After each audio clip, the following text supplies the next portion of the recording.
should the mindset be when you get into property investing, you buy this thing that you should never sell? Because when you sell it, like, what do you do with that big tax bill that comes from selling? Can you explain what happens if you sell them? Yeah. Like if you were to sell your properties right now, what are the tax bills associated with that? And what's your opinion or what should you do?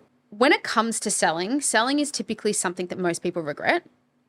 So where possible, I try to mitigate my clients to not have to sell. The short answer is going to be, we sell if you're stuck. We sell if there's a property weighing you down. Now, to answer the question in terms of the taxes and the liabilities, so usually there's this big thing called capital gains tax. Capital gains tax is also heavily looked down upon. But again, if it's something that's going to free you and unlock you to move forward, then fucking let's do it. So for example, I was in that position. I got rid of that first property I told you I bought. And the reason at the start of this episode, I said I wouldn't build new. So that's the perfect property that doesn't tick the 3 boxes that I teach, which is buy in higher growth areas, make sure it's not negatively geared, and make sure that it has value add. So it's like kind of like an olderish house, so you can renovate it or add value to it in some way. So I sold that property because it was holding me back. And then what that triggered for me is capital gains tax. But the benefit of me selling that meant that I could repurpose that money somewhere else to make a higher ROI. So whenever I'm thinking about selling, I'm thinking of what are going to be the selling, what were the costs to acquire it? What are going to be the selling costs to sell it? Then what are going to be the replacement costs, which is what most people forget about, is that third thing. And if you were to sell and replace it, is that money going to work for you even more? Is it going to unlock you? I had a client actually message me this morning. He's like, Liv, should I sell this property? He had, he's a young guy. This property was cash flowing. He had no debt associated to it. But I told him not to sell it. I was like, no, because you're not stuck. You can move forward. You have borrowing capacity and you have capital in other ways. You don't need it. And this little property doesn't have a debt associated to it.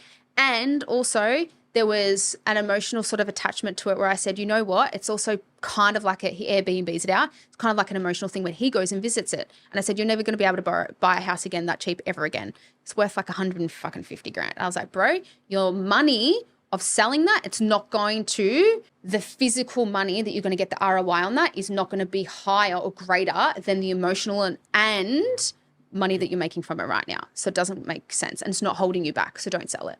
What is one thing that most people don't know about property investing? The rent vesting thing, that your home is the thing is holding most people back.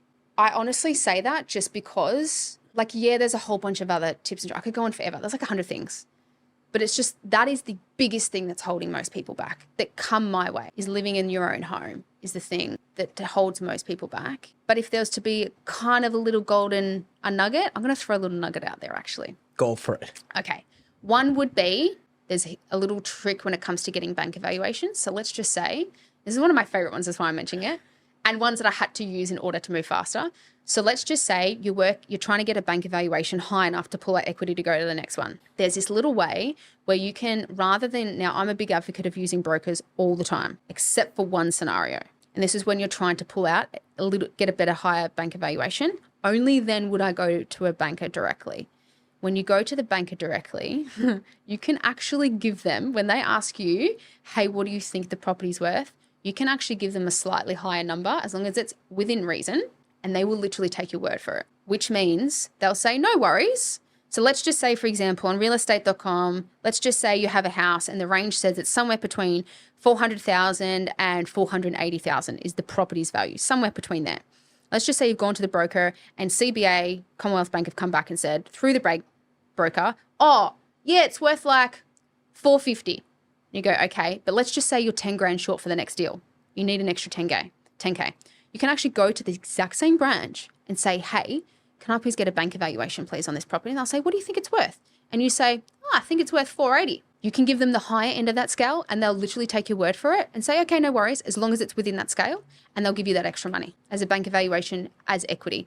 And that can literally be the deal breaker for the next property. And that is literally what I implemented. And it works 100% of the time. It worked for me every single time, and 100% of my clients, 100%, I'm not even lying. I've calculated, I've actually tracked this thing for every client I've told this to. Proof of concept, it works. And they've come back and they're like, Liv, I just got back from the bank, it fucking works. They gave me an extra 30K. And I was like, yes, next property over the line, tick.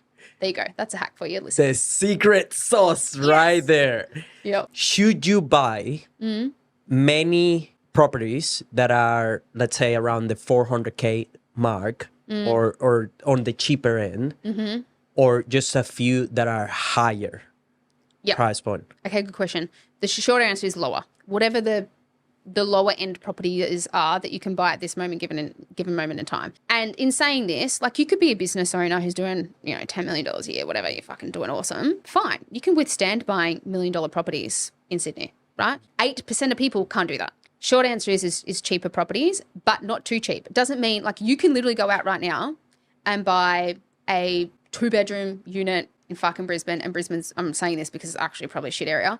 You can actually buy a 2-bedroom unit for like $200,000 still today. Doesn't mean that's a good quality asset. The cheapest that my team can buy properties at the moment in the top 1% suburbs for growth and a really high suburb for growth, plus have a really good balance of rental yields, the cash flow, is about $400,000 to $450,000 right now, 2024. However, that goes just fucking up and up and up and up and up, right? And that's typically like a house. But again, it doesn't necessarily mean that you say, well, no, fuck units, right? Because sometimes it makes sense to chuck in a unit sometimes. And again, we plan that for the right person at the right time, right? Or maybe we start you off and buying the bigger, like, only like an entire unit block, like 4 or 6 units or something. For majority of people, the answer is going to be you want to go lower, but as long as it's in a good area. And the other big reason why you want to go lower is because you can diversify. Diversification is critical. So for me, I want to own more doors. The more doors I own, the more customers I have. That means the velocity of how many times I can increase my income can go up more. So I'll give you an example. During 2020, I owned a lot of properties in Victoria because that's where I lived to begin with. During COVID, Dan Andrews was like, renters, you don't have to pay your rent anymore. Man, the fucking calls that I got, people, my mom, my grandparents, everyone's like, oh my God, sweetie, you okay? Like, your property's okay? Your tenant's paying rent? And I was like, yeah, man. You know why they're paying rent? Number one is I bought them cheap. So guess what?